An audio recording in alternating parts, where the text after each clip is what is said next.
Joint Tanake family, if you've been following me thus far on YouTube, you see I'm doing a series called Family Lines, where I'm not the main speaker. I'm letting all of the relatives speak instead of me doing a lot of talking about our family history or our genealogy and things of that nature.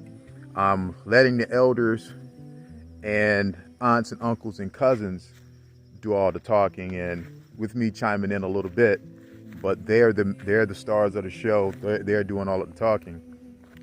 I just did a series with the Mitchell clan out of Mitchell Hill, and you hear them talking about the families from the Mitchell line. We had Luke talking about the Spaldings and the Mitchells. We have Elder Thomas Webb and his sister Winnie Webb. You can hear her voice in the background, and thanks to her, she helped facilitate that. And Thomas, rest in peace, he's not with us anymore. Winnie and Thomas were the siblings to our chief of elders who passed away as well, and may he rest in peace as well. And doing some other interviews with other family members, I think it's a good thing that we get out and we say a lot of things. It's good to let the family speak for themselves and hear the families talk about the family history.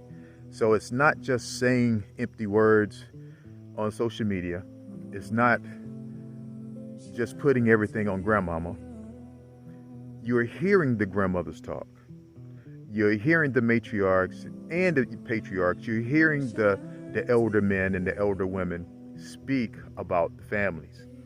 As you can see so far, in isolated areas, indigenous people, a lot of indigenous communities have families that claim they may be indigenous, but because of the admixtures and all of the intermixing, they have the choice, if they want to claim to be Black or African American. I have another cousin who's no longer living. He and his wife, cousin Charles Ward, and his wife Etta Jacobs, we always called her Baby Sis. She was a medicine woman, root work and all of that. When I say root worker, I'm not saying that in a condescending and a negative connotative way. Root worker, conjuring, all that stuff that Europeans called hoodoo, because they were trying to relate it to voodoo, which in my opinion, voodoo is not bad, because it's an African religion that colonial powers try to make spooky because they had a different agenda. So whenever you see anything concerning voodoo on television, it's always negative and always bad. I don't practice voodoo, but I don't see it as a bad thing because I understand the context and understand historical context and how people like to change things and make it into bad and make it into a negative thing because they have a different thing that they're trying to promote. When it comes to root work and conjure work, being a worker, that was born during a time of captivity when indigenous people of African descent, indentured people from Europe, when they were all together, close proximity, they were working together, they were sleeping together, they were fighting together, and they were escaping together. They were practicing indigenous spirituality from Europe, from Africa, as well as the Americas. It all combined, and now you have something called root work today. That's just being they have classes on becoming herbalists today. That's what they are. They were master herbalists. They knew how to get the medicines from the land, get the pine cones, the pine top, the silk from the corn, just go out in a yard and pick what you need to heal. Pick what you need to heal instead of going to a store and buying a pill. You pick what you need to heal instead of going to the pharmacy for a pill. They knew these things. But what did the Europeans call our ancestors? Witch doctors. Always a negative, connotative way of describing our people. Witch doctors. So you heard the Mitchell clan talking about my grandparents, Caldwell and Edel, and the whole how I was raised as a Pierce, but my bloodline is a Moore. A little bit more context to that. We didn't discover it through ancestry. Ancestry just helped confirm some things. Ancestry bloodlines just helped confirm. And my great granddad, Ed, told my granddad, Caldwell, that we were Moors. Not Moors from across the water, just the last name Moore. Out of the surnames, that's one of the main surnames here. That's one of the core families here, the Moors. Then my granddad Caldwell told my dad. At that point, it became a rumor. So my dad told me it was rumored that we were Moors. I said, okay. The first time he told me that, I paid it no attention. Years pass, he brings it up again. At this point, I'm digging into ancestry at that point. So then I was able to take that breadcrumb. I took that to Luke Alexander and to Buster Moore, who a lot of people call Uncle Buck around here. Uncle Buck and my dad, his Uncle Buck's wife Connie, and my mother, they were all childhood friends. You heard Thomas Webb say in one of the other family series, you heard him say, people used to move on the other side of the swamp and then they would forget about each other. Well, you have a lot of family here who don't know that they're family, and they're just growing up as friends. Well, Uncle Buck and my dad, Connie and my mom, they grew up as friends. They went to all went to Artesia School. They all moved to Connecticut together. That's where I came up. I came up with Uncle Buck and Connie's son, Stevie. May he rest in peace as well. And peace to their family. And may Uncle Buck rest in peace as well. So we all came up together. But when I told Uncle Buck that my dad said it was rumored that we were Moors. And I said, Dad, and we took DNA tests. And all of them were showing up as second cousins and third cousins and fourth cousins. So then I went to Farmers Union to go meet with Nellie and Derby, because my granddad used to say that was his other family out there. Nobody knew what he meant by that. He just liked to hang out there with those Moors. We didn't know that connection yet. He said that was his other family. So I went to go see Derby and Nellie, met some other Mitchell family and Spalding family that usually like to hang out over there with them. And everything started to fall in place as I was putting it together. So Uncle Buck, Shep, Jr., and other Moors around here that I was talking to about this, especially Uncle Buck and Luke, they helped me put every dot together. And based off of what I've already had, based off of their research, we understood where things went crazy and how the split happened. That's why my grandfather, George Edward Pierce, was named after George Edward Moore. Just had a different last name, but he kept the first and the middle name from him. So that's how that came about. The DNA just confirmed all of the rumors. The rumors wasn't fiction. It proved the rumors to be factual. So I just want to put a little context with what my cousin Charlene Mitchell, Ramella, was sharing when we did the whole series on the Mitchell clan. So we're going to have a lot of different territories in. You heard the elders from Seabreeze talking about, Seabreeze. A lot of people on this side of the Cape Fear, because we're all in the Cape Fear region, that's right directly on the ocean, as you see in the video.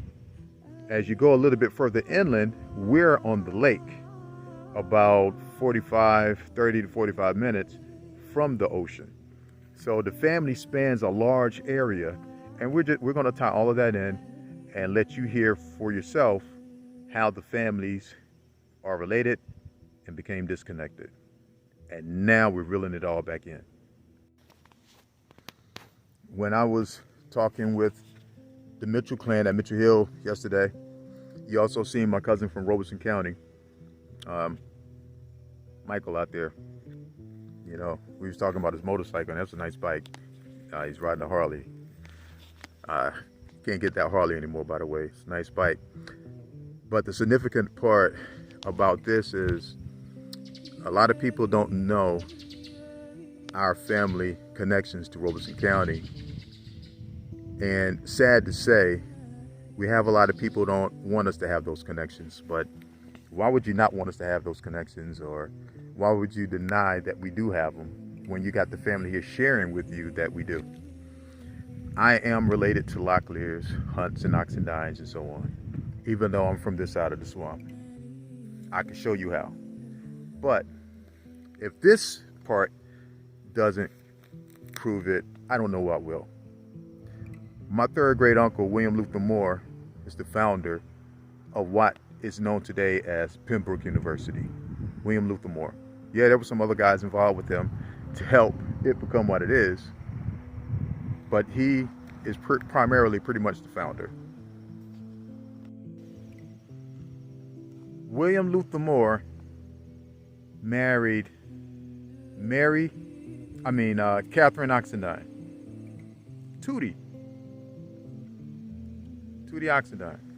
So my uncle married an Oxendine. That's not the only Robeson County DNA, bloodline, relative connection. But I'm just letting you know,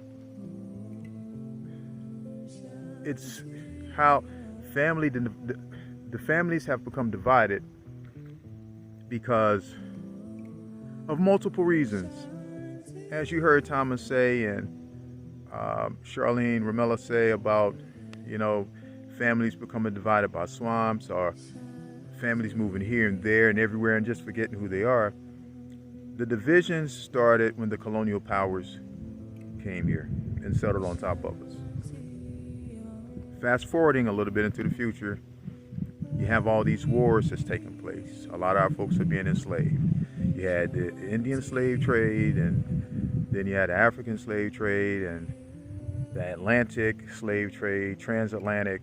The Atlantic slave trade is something lesser known about, and that is the recirculation of indigenous people between Charleston, South Carolina, Massachusetts, and the islands, Barbados. That was a triangular slave trade within its own, and a lot of people don't talk about that. So you're raising people up on the plantations, the sugarcane plantations and stuff like that in the islands. As a young buck, as they called it, being raised in the islands. Now you're boarding a ship. You're crossing a body of water. You make it to a mainland called America. Then you are taught that that trip that you made was from another continent. So this doesn't take away the truth of the transatlantic slave trade, but this was an intercontinental slave trade here, and that's the lesser one, because there's so many different agendas out there to make people into something that they are not, or to blur the lines when you're talking about admixtures. People want to leave out details, and you don't grasp the full context of the story. You're left with a narrative that was created to disconnect you, disenfranchise you, fragment your family, and then you have divided family lines. I think that you needed to know these things. So now when you're following this little series that I'm doing on family lines, gives you a little bit more of a bigger picture behind why I'm having the relatives to talk about the families. There's family members here that still don't know their relatives. So when they see these videos, it's going to help facilitate the bridging the gaps between these families and communities that we're all around in this area, but you're thinking that those folks are just friends, and they're actually second and third and fourth cousins and so forth. My dad had a cousin who lived in New York, James Jacobs. Came down here because he discovered he and my father were first cousins. His name is James Jacobs. They were first cousins, and they're the same age, of course. Being the first cousin, you have to be in the same age bracket.